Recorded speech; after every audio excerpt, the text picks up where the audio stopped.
कफील ड्रामे की जितनी भी तारीफ की जाए कम है। इतना रियलिटी से करीब है ये ड्रामा कि लग ही नहीं रहा कि हम कोई ड्रामा देख रहे हैं या सच में हकीकत है। जेबा के वालिद ने आखिरी दम तक कोशिश की कि वो अपनी बेटी को इस जहन्नुम में दोबारा ना जाने दे, लेकिन ये फैसला जेबा का था कि अब तलाक लेकर वो क्या करेगी। जो इसका नसीब है वही इसे मिला।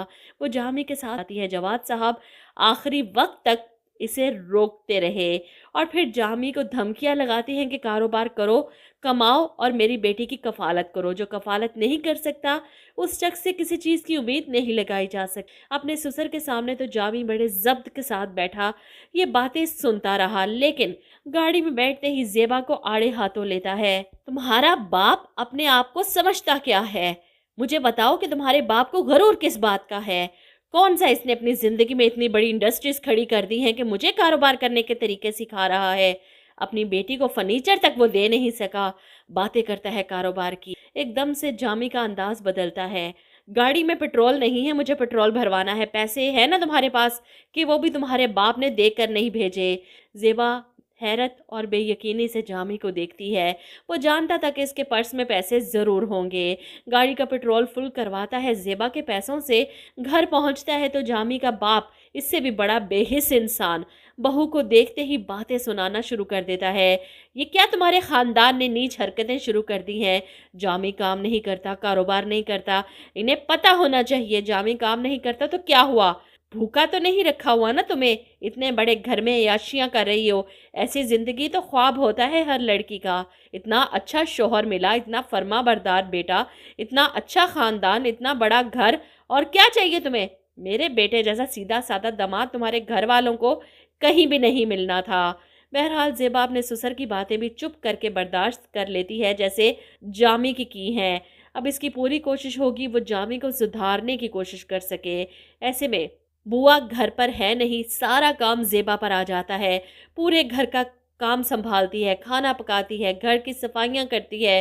दरवाजे पर दस्तक होती है तो दूध वाला दूध पकड़ाते हुए कहता है कि 3 महीनों का हिसाब बाकी है। जामी भाई से कहें मेरा हिसाब क्लियर कर रहे हैं, वरना कल से दूध नहीं देने आऊँगा मैं। ये बातें सुनने के बाद जेबा कमरे में जाती है जहाँ जामी बड़े मज़े से पड़ा सो रहा था। वो इसे उठाती है कि दूध वाला पैसे मांग रहा है, जिस पर जामी कहता है तुम्हारे पास हैं तो दे दो। जेबा परेशान कि मैं कहाँ से पैसे दूँ, मेरे पास कहाँ से आए पैसे? सारा दिन आप घर पर बैठे रहते हैं, कोई काम तो करना चाहिए ना आपको।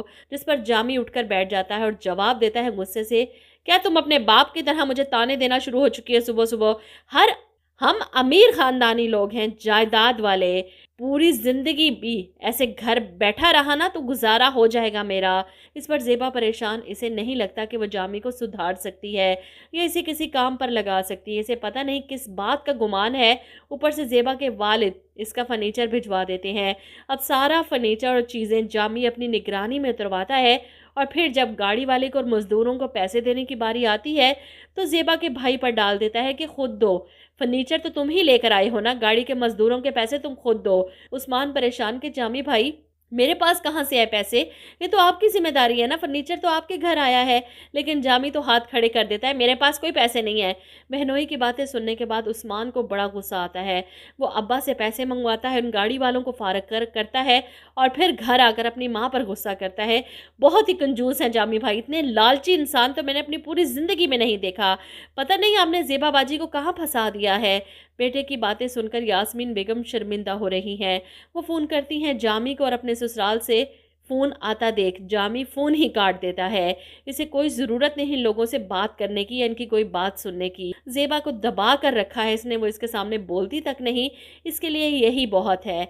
ऐसे में अस्मा फिर से मिलने आ जाती है जामी से और जेबा ही दरवाज़ा खोलती है। अस्मा इसके साथ अंदर आती है जामी से मिलने। यहाँ जवाद साहब को जब सब पता चलता है कि इसके पास तो पैसे ही नहीं थे किसी बाहर वाले को देने के, तो वो जेबा का खर्चा कैसे उठाता होगा। वो पहुंच जाते हैं जामी से सवाल करने कि इसने कोई कारोबार शुरू किया है या नहीं, और जामी की तरफ से खामोशी देखकर, ऊपर से जामी के बाप की बातें सुनकर जवाद साहब को शदीद गुस्सा आता है। दोनों बाप बेटे पता नहीं कौन सी दुनिया में जी रहे हैं। बाप को अंदाज़ा ही नहीं कि इनका बेटा किस कदर लालची है। इसलिए वो जेबा की तरफ देखते हैं और इसे कहते हैं कि बेटा खुदा हाफिज़ कह दो इन लोगों को, मैं अपनी बेटी को लेकर जा रहा हूँ यहाँ से और खुलानामा भिजवा दूंगा। अपने ससुर की बात सुनकर جامی کو بہت غصہ آتا ہے۔ اس گھر کا سارا کام زیبا نے سنبھال رکھا تھا، کیونکہ ملازمہ کو پیسے نہیں دیے تھے، وہ جا چکی تھی کام چھوڑ کر، اور زیبا کو اس گھر کی ملازمہ بنا کر رکھا ہوا تھا۔ اب یہ چلی گئی تو کام کون کرے گا؟ اس لیے جامی کا باپ تھوڑا پریشان ہوتا ہے۔ بہت بڑی غلطی کر رہے ہو میاں، اپنی بیٹی کو طلاق دلوا کر گھر بٹھاؤ گے، دنیا والوں کو کیا منہ دکھاؤ گے؟ سب تو یہی سمجھیں گے تمہاری بیٹی ہی غلط ہے۔ جواد صاحب کو کوئی فرق نہیں پڑتا، کیونکہ روز روز کی اذیت سے بہتر ہے کہ وہ ایک ہی دفعہ اپنی بیٹی کو گھر بٹھا کر سارے لوگوں کی باتیں سن لیں۔